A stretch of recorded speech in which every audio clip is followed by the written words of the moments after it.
Good afternoon, Musketeers. It's February 23rd, 2018. I'm Josie Wright. And I'm Ivana Dias. This is Xavier News. From the Xavier University Television Studio, this is Xavier News. Your campus, your region, your world. This is Xavier News.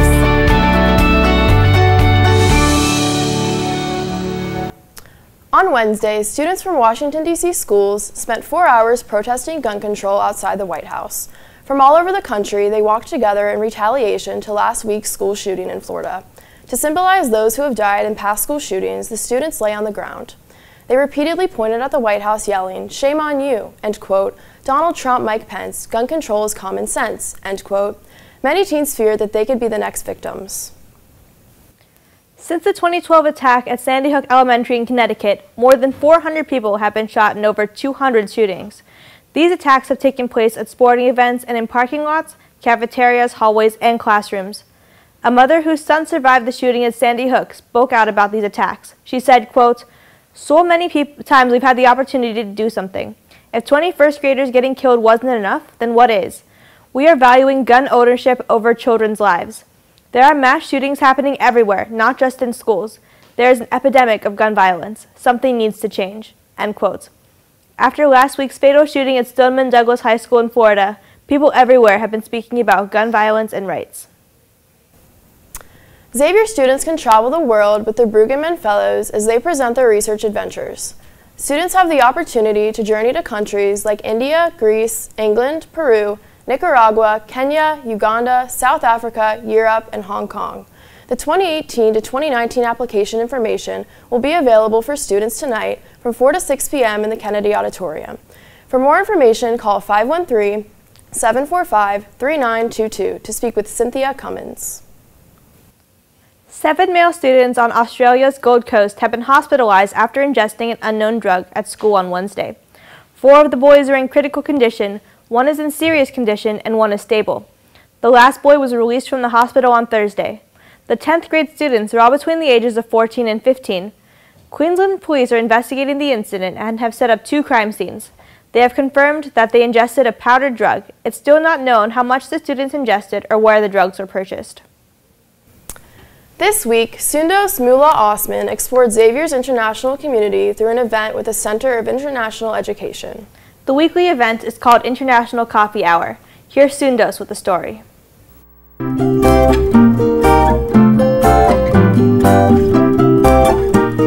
Coffee Hour is hosted by the CIE, and it's a weekly thing where we do it at lunchtime every Wednesday. Different clubs host it, and it's usually to bring the international community together, but we do usually have Americans who come and hang out. It's kind of like a way for the international students to come together and represent what they have. This is often a good time for people to just grab a coffee or a treat and sit down and talk. So it's a great event where we like to invite different organizations and departments to host. My first year, I remember taking an English class, and I didn't really know much about American culture, and they were talking about political issues that they were having in America at the time, and I was so lost. I feel that our student population for the international students in general is small. We don't have a huge number here at Xavier, but that makes my job a little bit easier. Listen to listen and don't listen to respond, and don't assume that you know everything about international struggles, because it can be, what's the nice word to say? Difficult. It can be difficult, yes. I don't know. We are the world. Thanks for the stories, Sundos. In other news, on Tuesday night, Northern Kentucky University student Nick Montag took a swim in the flooded part of downtown Cincinnati. Local health officials would not recommend this, but Nick didn't let that stop him. When asked what influenced him to dive into the water, he said, quote, "To be honest, I thought to myself, I won't get this high again for a while, so hey, carpe diem," end quote. He described his Ohio River experience as super cold. Due to the heavy rainfall, raw sewage was released into the water, and Montag was unaware of this. He says he is happy he jumped in, but isn't sure if he will do it again. While the local flooding in the Cincinnati area proved fun for Nick Montag, it hasn't been the same story for people living closer to the action. People who live near to the Ohio River have been moving their belongings to higher ground, and a piece of construction equipment was nearly swept away from the northern Kentucky shoreline. Parks along the water, like Smale Park, are already underwater, along with parts of Newport on the levee. Houses in Newport and Covington are dangerously close to being flooded. Thankfully, the water is supposed to begin receding by the end of the weekend.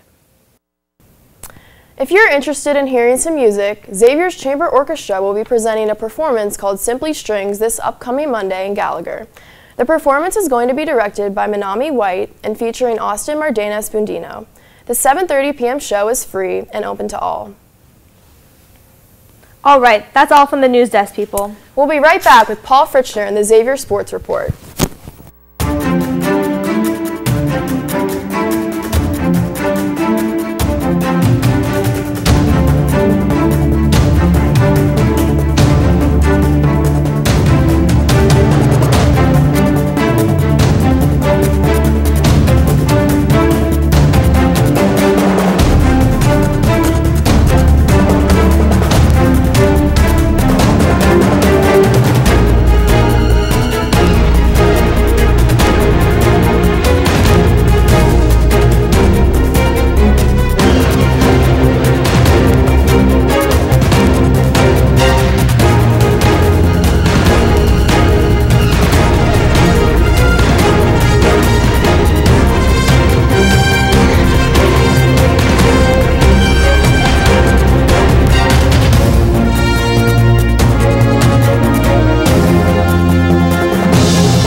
All right, everybody, it's fantastic to be back with you for the Xavier Sports Report. We'll run through a quick one today, but there's some great stories to get through.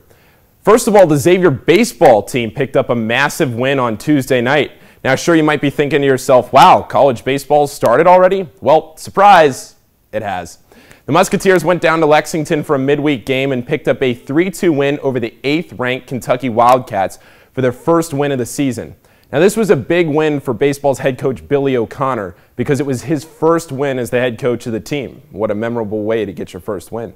Aubrey Major recorded his first 2 collegiate RBI to put Xavier up early 2-0. Then in a tie game in the 9th inning, Trey Schramm had an absolutely clutch performance on the mound to get a strikeout for the 3rd out of the inning with a 3-2 count, 2 outs, the bases loaded, and the winning run standing 90 feet away. Natalie Monastra had a sac fly in the 10th to score Joe Gellenbeck, and that put the Musketeers up for good. They ended up winning the game 3-2. So now we'll switch to basketball, where it's been a solid week for Xavier. Yeah, it was a tough game on Saturday against Villanova, but there's really not much you can do when they hit 16 threes. And the craziest part was that most of them were highly contested, and the Wildcats still got them all to fall. Now, Xavier is still in control of their Big East destiny, and they're still in a good position for March, especially after that performance against Georgetown on Wednesday night in the nation's capital. Najee Marshall, the Big East Freshman of the Week, and Quentin Gooden helped Xavier get back to their winning ways with an 89-77 win over the Hoyas. It's a bye week this week on Saturday before senior night against Providence next Wednesday right at the Cintas Center. And folks, can you believe it? It's already the final home game of the season, the Big East tournament, only about 10 days away. So quickly before we leave, it's time for Fritchner's Friday Fun Fact. Wouldn't be one of these broadcasts without it. Did you know that last night, Drexel overcame the largest deficit in Division I college basketball history? At one point in the game, they trailed by as many as 34 points. The score was 53-19. But they persevered and eventually won 85-83. Like I said, everybody, no basketball game this weekend for the Musketeers, so enjoy a full weekend off. The women's basketball team has senior night on Sunday. That game is at 2 p.m. at Cintas, so that will give you an extra incentive to go out there and support the ladies in their final home game of the season. From everyone here in the studio, let's go X!